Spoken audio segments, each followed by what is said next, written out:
So I've been thinking a lot about Aristotle and time lately, and I think I understand the reason that a clock works so well is because it's three different commensurable circular motions which triangulate each other into units. So seconds are commensurable with minutes, which are commensurable with hours. And then the way that we got clocks is because we assumed that the rotation of the Earth was commensurable with its orbit around the sun. So it's sort of like we have like this one big circle, which is around the sun, and we combine it with our little circle, which is the Earth going around.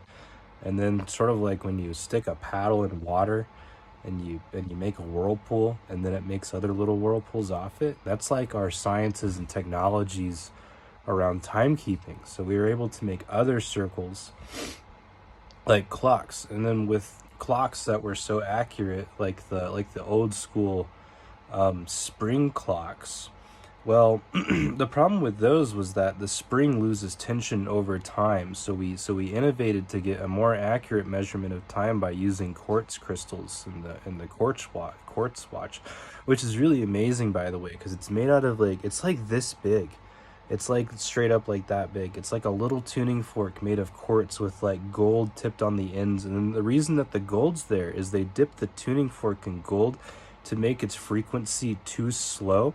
And then they shave off the gold tiny little bits at a time until the frequency of the quartz is about the same as the standardized model, which is, I think, give or take like point oh six of a hertz per second. So they're extremely accurate. But the problem with those two, just like the spring watch, the battery runs low. And whenever your battery runs low, it stops applying the same amount of electrical current to the quartz crystal, which causes the watch to run slow. So we're constantly having to invent ways to adjust and make our circles more commensurable. But the issue with this is that even though the watch face in the instance of the quartz crystal is a circle, and the hands move about in a circle, is the oscillatory motion of the tuning fork considered a circle?